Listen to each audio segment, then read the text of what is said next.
did pretty well from what I recall at KO. I don't remember the exact placing that he got, but I remember him doing particularly well.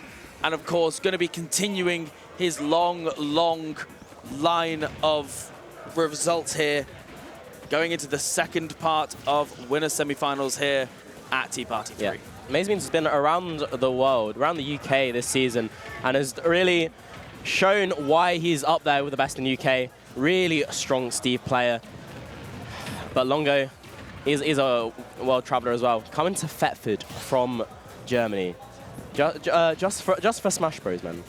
And here we go. What can he do? Why does he come? He comes to win. He comes to make a name for himself. What can he do in this set here against MazeBeans?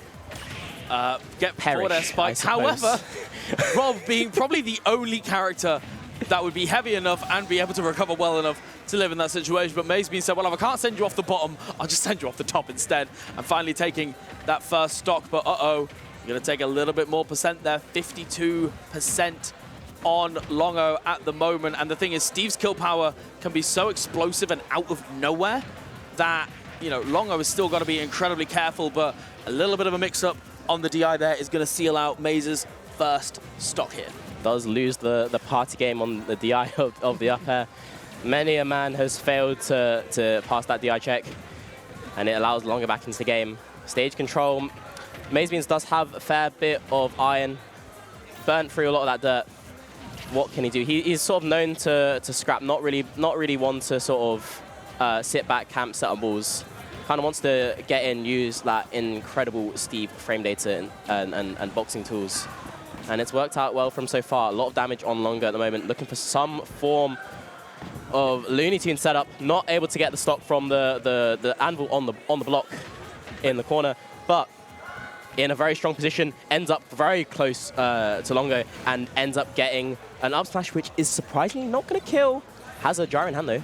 It feels a little bit like both of these players are it feels like they're a little bit unsure of themselves. I've seen maybe 2 or 3 interactions where something odd has happened and it feels like neither of them were kind of ready for the draw. It was like a big punish could have happened, particularly with both of these characters have some of the strongest punishes across the entirety of Ultimate's cast. But it just feels like they're not quite ready on the draw yet. They almost don't have that confidence to be like, I've got this split second, I'm going to go for this big punish. It's very, I'm just going to keep it safe. And I wonder whether they'll be able to find that confidence as the set goes forward. But at the moment, it seems like a pretty standard, a lot of feeling each other out.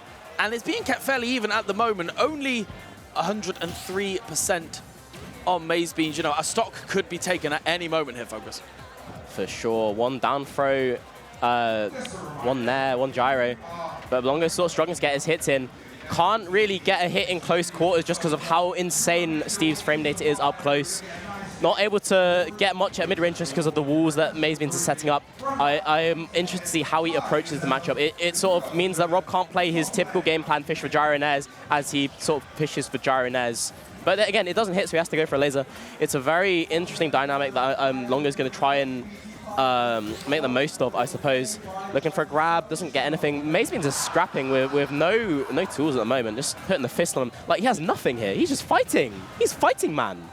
And I think the strange part as well is that, oh my goodness, like, I mean, MazeBeans maybe use that even as a mix-up in that situation. Again, when you see a Steve has lost 1 tool, you think, well, they're going to try and hit me and then get them back. 2 tools, you're like, you need to go and sort this out. But MazeBeans was like, yeah, you're probably going to start approaching me in this situation. You probably think I'm going to get 1 hit and run away, and actually, I'm ready for this aggression. And, you know, 2 up smashes was all that it took for MazeBeans to secure game 1. Exactly. That up smash, very strong tool in this match of it feels like. Rob loves his neutral air. Look, it gives him so much, gives him the world, combos into his, whatever his heart desires. But to do that, you're jumping in, and if you're jumping in against Steve, you get up smash, you get the lava block put on you.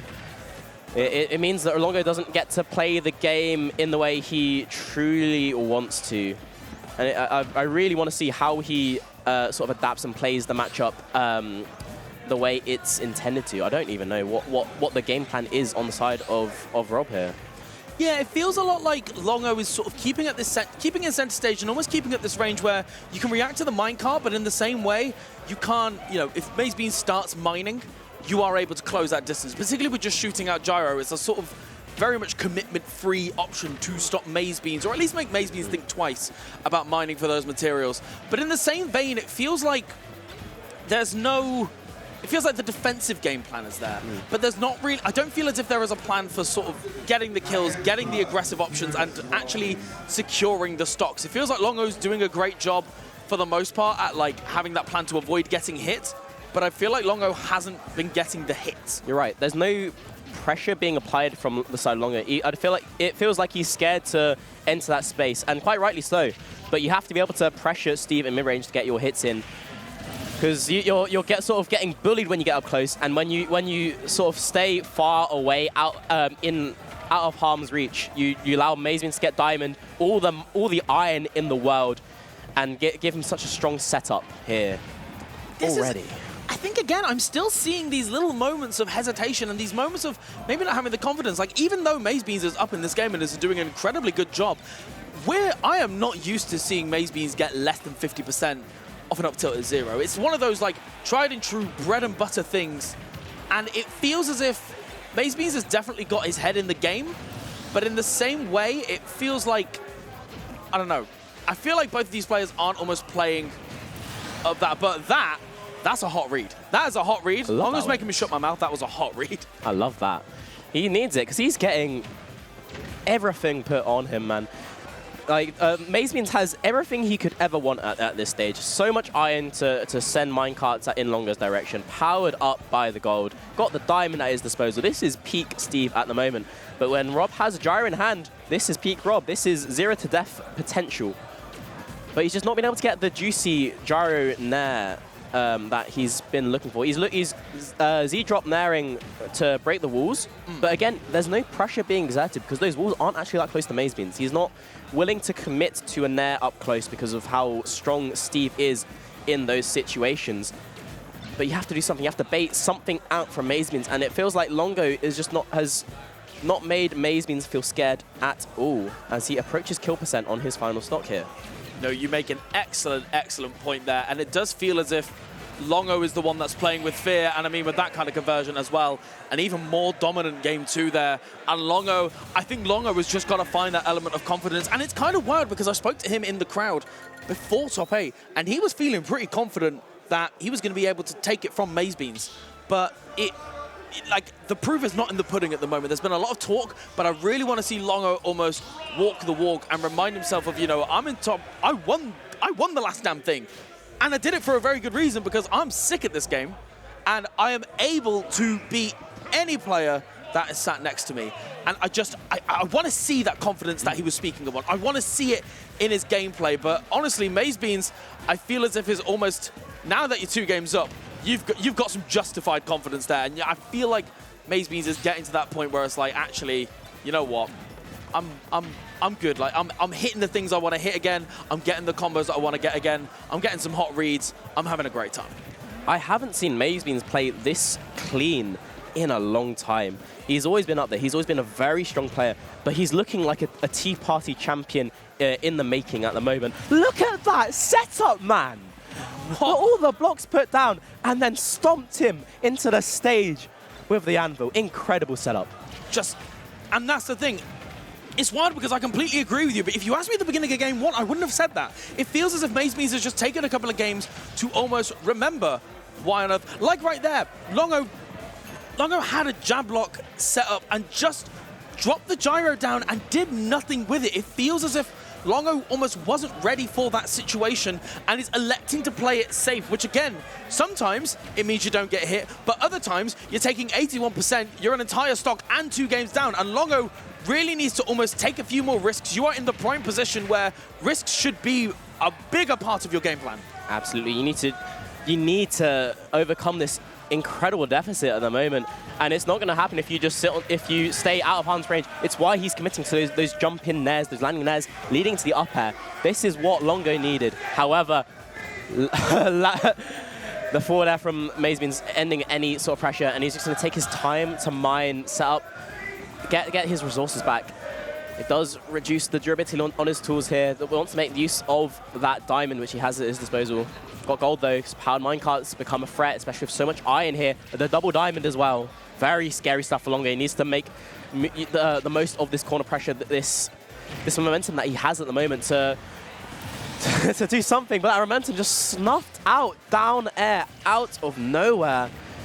But we're finally seeing Longo begin to get some bits started. It felt like in that second stock that Longo was the one running the show, and this is where things can get spicy, but not when you have to pay the Steve tax and you take 65%, maybe even a little bit more, maybe a bit more change going into MazeBeans' pockets, but thankfully Longo managing to avoid taking even more, and it's even more, it's 65%.